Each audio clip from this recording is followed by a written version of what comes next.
California girls, the unforgettable things see through bikinis on top. Yeah. I don't think we need headphones for this portion, right? Probably not. No, I don't think so. Okay.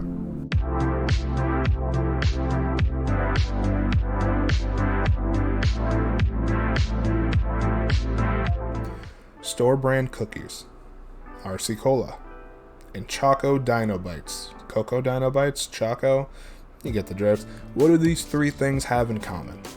Well, they're all off-brand products that sometimes are actually better than the legitimate counterparts. And the same can go for gaming too. Sorry if that's a bit of a weird way to introduce this video, but essentially this episode has a special little theme of knockoff games. These are 3 free games that I found on Steam that imitate a more popular game. All 3 of these were chosen by yours truly, but I am open to viewer suggestions, so go ahead and drop in the comments below if you have a game that you want me to check out. But for this one, it's just me. Now, this is actually episode 5 of a little series I've been doing called Is It Worth Downloading? So you should be aware of what we're doing, and we should all be experienced and veterans at this by now. But in case you don't know what's happening, I usually find 3 free games on the internet, usually on Steam. I play them all in a single night, and I give you my quick little input, feelings, and first impressions on the game. Every once in a while, we do themes, and this theme is knockoff games. I'm actually kind of excited because sometimes it'd be cool if you could just get a knockoff free version of a game that actually costs money and is paid. So, hey, maybe we'll find a diamond in the rough, or maybe we'll find out why these are inferior knockoffs. Alright, so no time to waste. We're going to get right into it with the first game. This is my go. Mark my words. I'm going to win. Future me, go ahead and just edit me winning it real quick. Using the insert.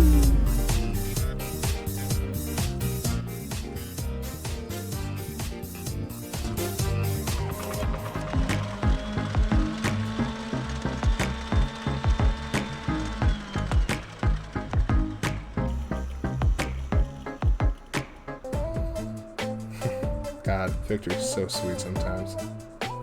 The first game we had for the night was Bro Falls Ultimate Showdown, I believe. Had to double check. Just from the title alone, you can probably guess what this game's imitating. It is your simple platformer game where you have your little stages or levels, and you progress through until you and a few survivors or winners eventually face off to find out who's number 1. Now I'm talking jumping from platform to platform, avoiding obstacles, that sort of thing, but I have seen that a couple of the levels do allow you to have this little hammer to like whack people around or something, but for the most part, it's jump from A to B, run from A to B, and avoid A, B, and C.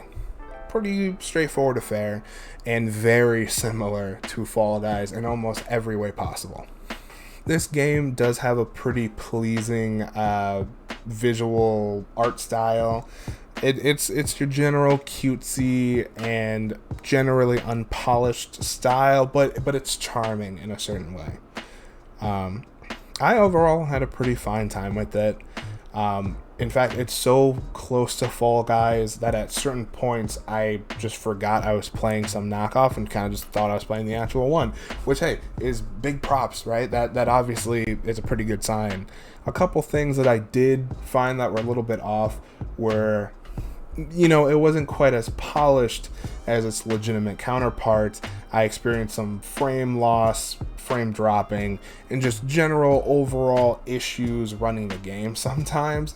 And sometimes things like momentum and speed kind of weren't super strict or reliable. There'd be times where you'd be on like a little turntable, you'd jump off the turntable thinking that you're going to be launched since you're going at a high speed, but you kind of just like jump at the same regular speed and verticality that you would any other time. It doesn't really make a whole lot of sense, and sometimes that can throw you off when you're expecting a big old jump or to be launched somewhere and you don't. So the general physics of the game, as well as some of the optimization, could be improved upon, but for the most part, that's really all I had against it. Because of the type of game it is, there are only a few maps or stages that are available at this time, and so once you have played a couple matches, you probably played everything the game had to offer. Truly, overall, if you wanted to get into Fall Guys without spending a dime and wanting to get the free little knockoff version, I think Bro Falls Ultimate Showdown would do you justice. I mean, it's got a nice little like opening cinematic, which is cute, and it has its own little like theme and like background story. Now, hopefully enough people play this that the player count is able to, you know, keep this game alive. But otherwise, if people start dropping out, it's probably not worth really looking into. But if you really like the idea of Fall Guys and you really enjoy the general play mechanics of that game, I could see you shifting over to this game for a fun little free romp around, right? Especially if you have friends that don't want to buy the actual game. I think you could download this with some friends and just have some fun. Just brief, casual fun with friends. I'm going to have to give Bro Falls a 6 out of 10. It's not bad by any means. It's just a little bit dull for my liking. But it does what it needs to. It goes through the appropriate motions, and, you know, besides the physics from time to time, as well as general optimization, the game's a perfectly passable experience. Like I said, a fun time with friends. So go ahead and download it if you want to check it out. I think this one's worth it. Oh, shit. I want to bang. Hell yeah. Hell yeah. Bang. Try to open the emergency cabinet. Bet. Boop. Boop. Oh, sorry, I hit the button. The axe looks sharp. Yeah, sure. Probably. Whoa, I really whipped that bitch, though. Can I get it back? Please? So, moving on, the next game that we had was Octarina. This is very clearly a carbon copy of Octodad. Man, I'm really going to have to rely on showing you gameplay for you to understand what this is. It's basically like a ragdoll physics simulator where you control this very flimsy octopus and just fling it around the room and let it hold on to things or climb walls and try to solve puzzles or just platform your way to the end goal. This is definitely more of a single player experience than Bro Falls, and it offers a story mode, a floors lava mode, and one other. And it's enough to keep you interested for a little while. A lot of the times you're just flinging this like ragdoll-esque character all over the place. You're breaking through windows, you're climbing up surfaces, you're flinging yourself between hanging lights. You know, you're doing everything you can to progress through the story. Definitely a fun, casual experience. Nothing crazy here. There is a little bit of difficulty to be had with the whole platforming on random surfaces that you don't know whether or not you can stick to. But besides that, it felt kind of empty to me.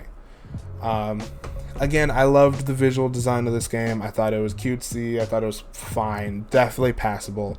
But the gimmick of the whole ragdoll simulator portion of the game really starts to wear thin. At least for me, it wore thin very quickly, where I wasn't having as much fun just randomly throwing myself around. Now, there are little like collectibles you can go through. There are fun little Easter eggs and stuff like that. So I can tell that the developers really loved this game, and they poured their heart and soul into it, and I love that. I love all of the people, all of the beautiful developers that have made any of the games I've ever covered or ever will cover. With all that being said, I think I'd probably give this a 7 out of 10. And if you couldn't tell, I think it's definitely worth a download. The gameplay is fun. So, you know, if you want to experience throwing an octopus around a room randomly, this is the only place where you'll really be able to experience that without committing some sort of crime. So, hey, give it a shot. It's not bad. It's not bad at all. I guess we gotta make the people. We'll start with yours truly. Skin tone. Dark colored shoes per usual. Next person, we will go with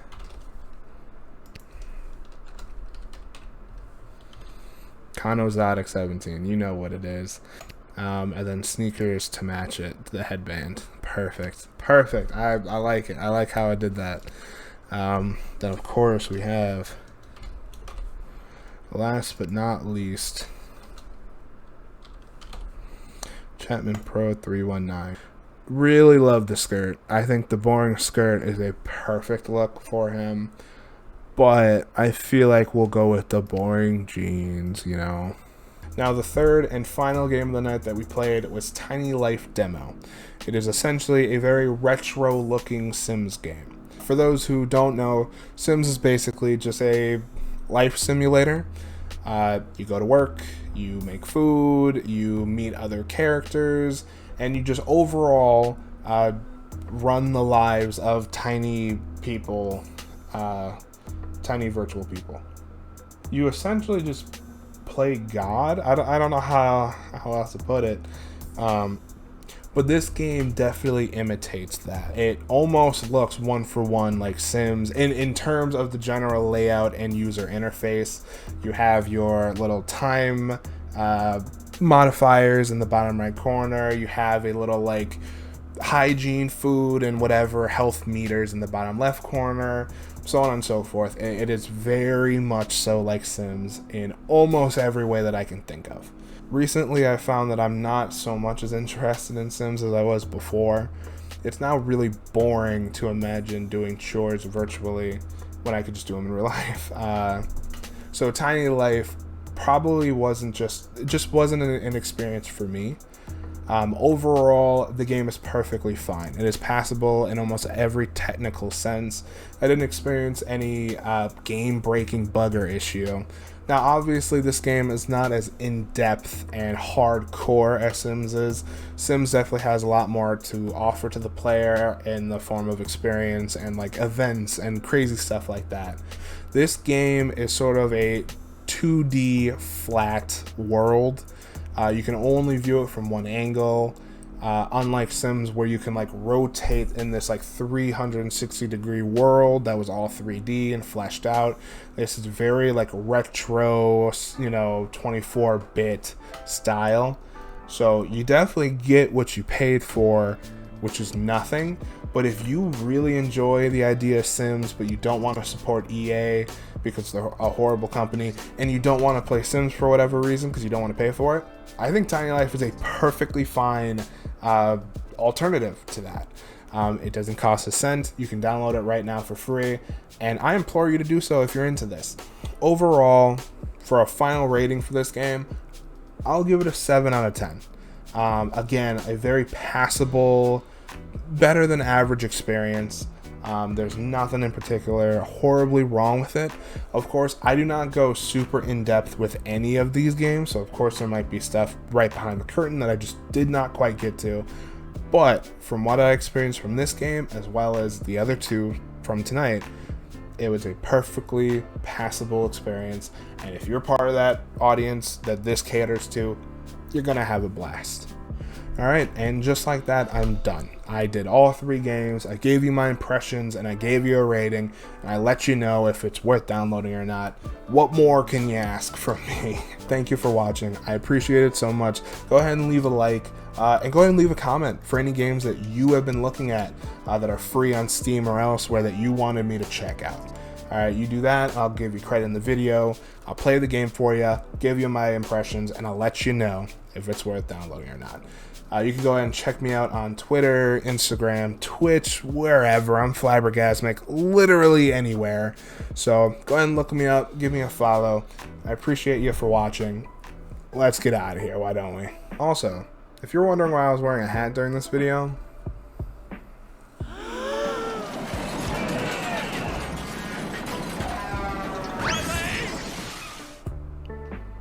that's why. Alright. Have a good one. Peace.